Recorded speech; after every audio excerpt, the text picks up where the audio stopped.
ফের দুয়ারে শীত। পশ্চিমী ঝঞ্ঝার প্রকোপ কাটতেই ফের লেপ কম্বল মুড়ি দিতে হচ্ছে রাজ্যবাসীকে। শীত তাহলে বিদায় নিল? হ্যাঁ, এরকমটাই ভেবে ফেলেছিলেন অনেকেই।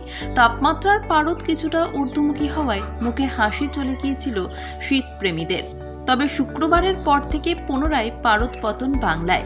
সকালের দিকে তাপমাত্রা নাতিশীতোষ্ণ থাকলেও সন্ধ্যার পর ফের শীতের কামড় লাগছে বঙ্গবাসীর গায়ে।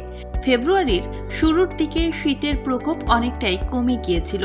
সোয়েটার মাফলার এবার আলমারিতে তুলে রাখতে হবে বলেই ধরে নিয়েছিলেন দক্ষিণবঙ্গের বাসিন্দারা। তবে মেঘাচ্ছন্ন বৃষ্টির আবহাওয়া বদলে যেতেই ফের নতুন করে শীতের আগমন।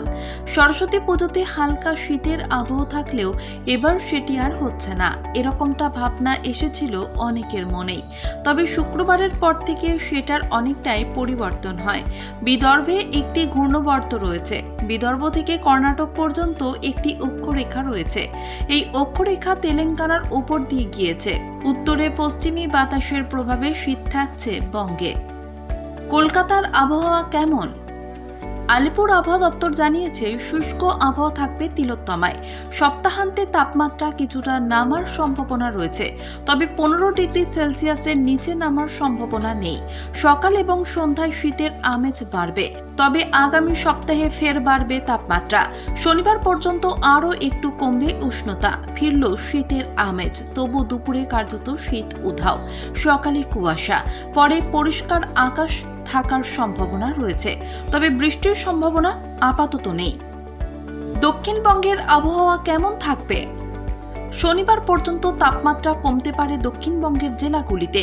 24 পরগনা, হাওড়া, হুগলি, নদিয়া জেলায় আপাতত 15 ডিগ্রির নিচে নামার কোনো সম্ভাবনা নেই তাপমাত্রার, তবে শীতের আমেজ বজায় থাকবে।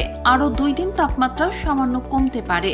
সপ্তাহের শেষে জমিয়ে শীতের আমেজ সকাল সন্ধ্যায় থাকবে এই জেলাগুলিতে। উত্তরবঙ্গের আবহাওয়া কেমন থাকবে? উত্তরবঙ্গের 3-4 জেলায় ঘন কুয়াশার সতর্কতা রয়েছে। দার্জিলিংয়ে হালকা বৃষ্টির সম্ভাবনা রয়েছে। শনিবার পর্যন্ত তাপমাত্রা আরও একটু কমতে পারে। রবিবার থেকে ফের আবহাওয়ার পরিবর্তন, আংশিক মেঘলা আকাশ থাকবে। উত্তরবঙ্গের জেলাগুলিতে যেমন জলপাইগুড়ি, আলিপুরদুয়ার, কোচবিহারে সকালে বিক্ষিপ্তভাবে কুয়াশা থাকবে। কুয়াশার দাপট বেশি হওয়ার সম্ভাবনা জলপাইগুড়ি, উত্তর দক্ষিণ দিনাজপুর এবং মালদা জেলায়। মালদা ও 2 দিনাজপুরে ঘন কুয়াশার সতর্কতা থাকতে পারে।